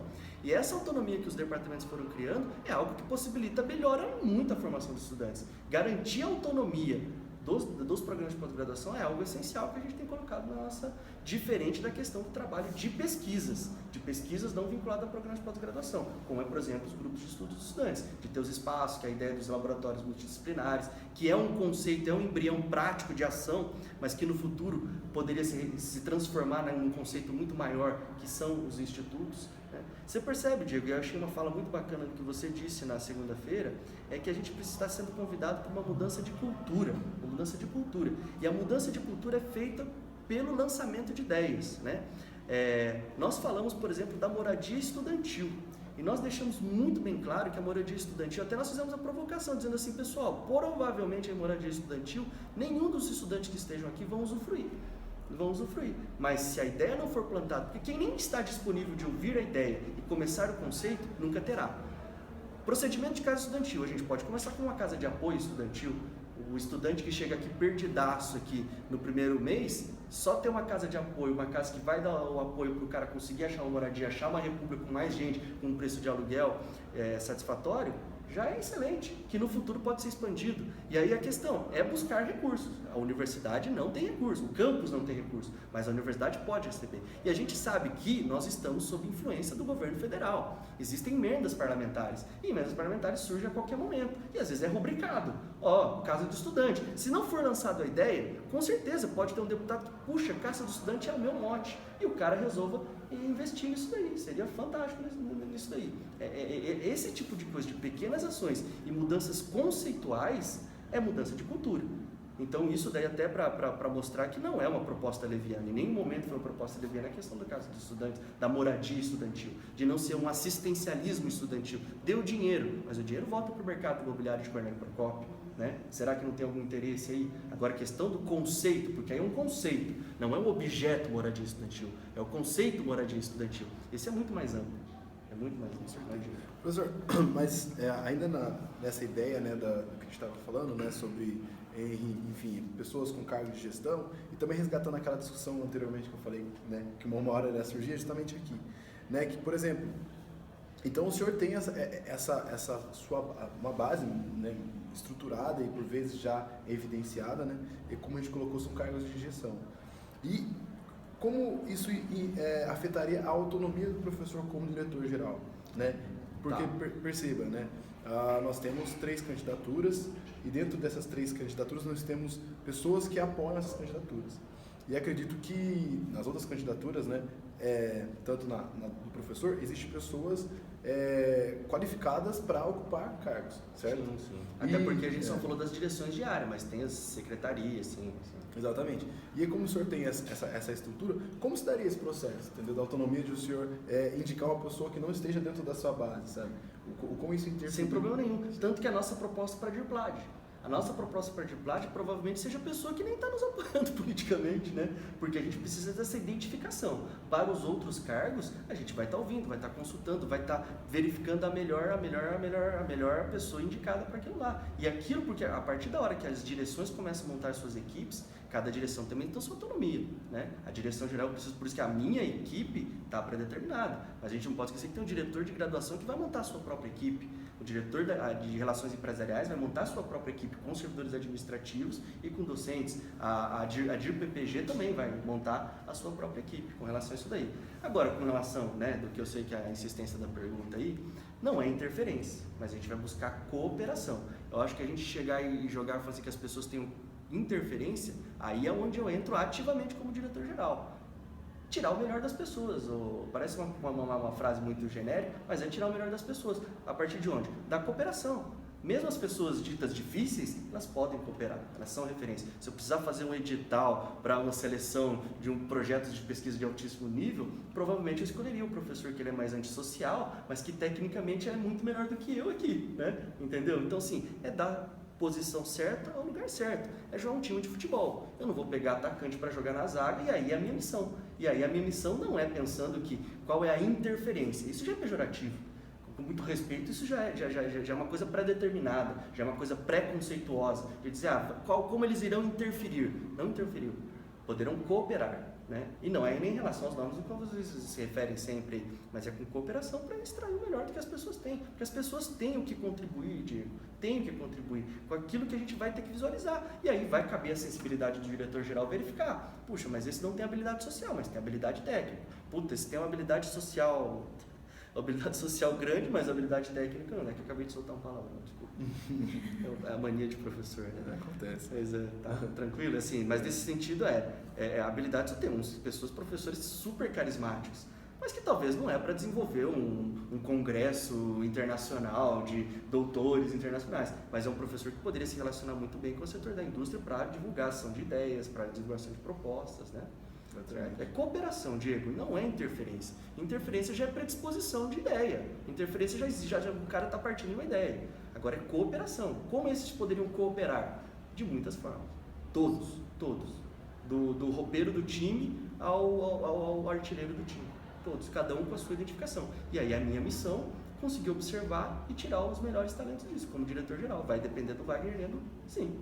Com certeza, professor. Então, a gente está já caminhando para o final, né? Acho que é sempre importante pontuar algumas coisas também como movimento, né? Como engajadores desse processo todo que está sendo dado, né? E como eu já fiz na entrevista do Giacometti, é sempre bom, né, colocar alguns pontos que eu acredito que sejam interessantes para o candidato, né, ouvir, né? Não sei, de repente já tem esse conceito, mas acho que nosso papel é muito importante de tentar também trazer algumas mensagens, né? E o que eu acho que tem que ser colocado sempre, sabe, é que nossa universidade, né, pessoas técnicas, né, a gente realmente tem, e elas estão desempenhando essas funções, né, cada vez mais. O que a gente precisa florescer dentro da UTF-PR, pelo menos na minha percepção, são os ideais, que também possuímos pessoas aqui capacitadas muito nesse sentido. Nós não precisamos florescer, sabe? Então, eu acho que essa é a percepção que eu deixo para as pessoas que estão assistindo, né, no sentido de também repensar um pouco, não só na questão técnica, mas na questão de ideal, né? Porque nós vivemos uma universidade, né, nova, que tem muitos vícios de Cefet, né, tem suas virtudes, né, mas que a gente precisa repensar esses vícios, repensar não só os vícios de Cefet, mas os vícios que a gente construiu também ao longo desses anos, né, que às vezes nos afastam de universidade, né.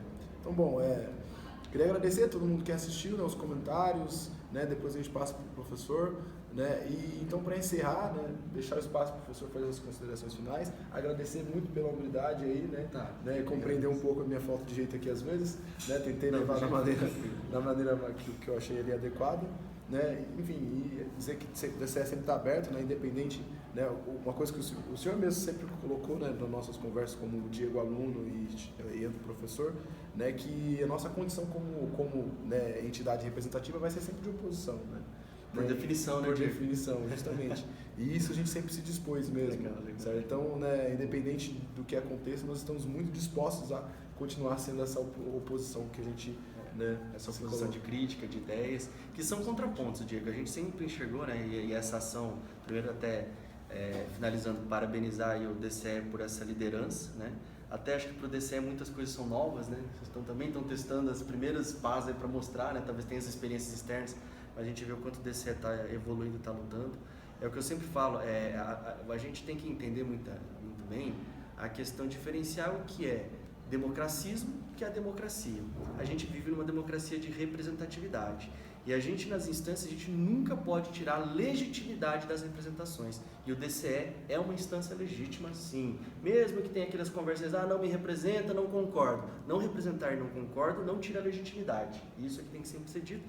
Assim ocorre nas outras instâncias, como dentro nesse momento, né, o diretor-geral vai ter uma legitimidade, seja lá quem ganhar, mas a gente vai continuar com propostas diferentes, com ideias diferentes. A gente tem dito que nós não somos, nós como chapa, não somos uma oposição, nós somos uma posição diferente de ideias. O DCE eu entendo que é uma oposição crítica a que as coisas que são colocadas, isso é muito saudável.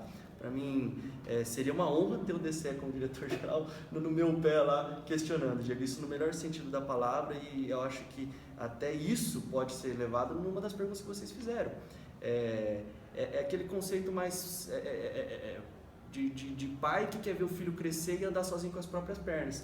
Então, em alguns momentos, talvez assim, a ausência também pode ser interpretada como uma coisa muito importante, né? Pô, meu pai não estava daquele meu lado, mas foi naquele momento que eu aprendi a andar, foi naquele momento que eu aprendi a caminhar. Eu acho que a interferência do professor é válida do mesmo jeito, a gente sente todos os dias na sala de aula. Deixar o estudante livre e exercendo, aprendendo a exercer a sua autonomia, essa é uma grande diferença, né? Uma das perguntas que vocês fizeram, mas o professor está lá se aproximando de estudantes? Não, nós sempre estivemos observando vocês com muito carinho, com muito respeito, Diego, em todas as lutas de vocês, desde lutas com servidores administrativos, as lutas políticas, as lutas internas de portaria, né, que a gente nem comentou aqui, questão de contrapé, que a gente sempre esteve observando, e aí com as redes sociais, com todas as mídias, a gente também acompanha lá, também a gente é professor, mas está vindo nas streams, olha que legal, pijamaço, eu fiquei com vocês aí, acho que até durante toda a transmissão, vendo lá as ideias, a discussão do que cada um coloca, né, e isso a gente sempre teve ouvindo, a gente sempre teve, assim, com muito carinho ouvindo, Diego.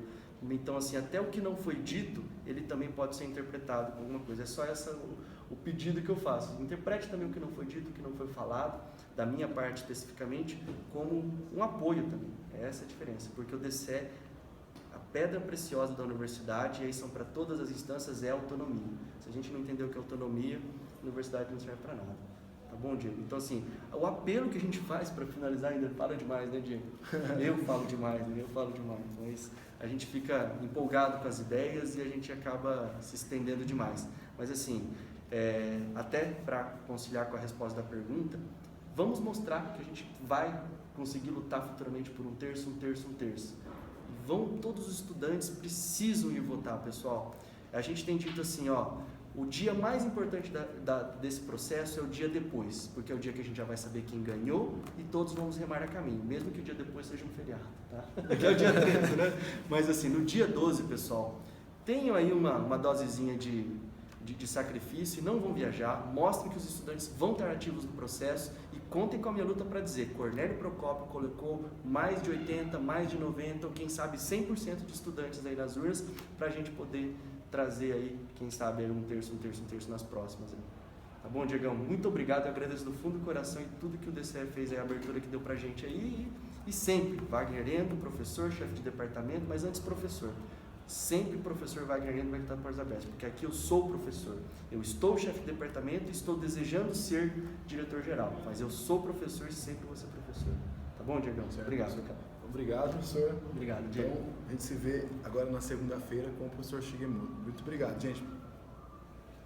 Siga a live também.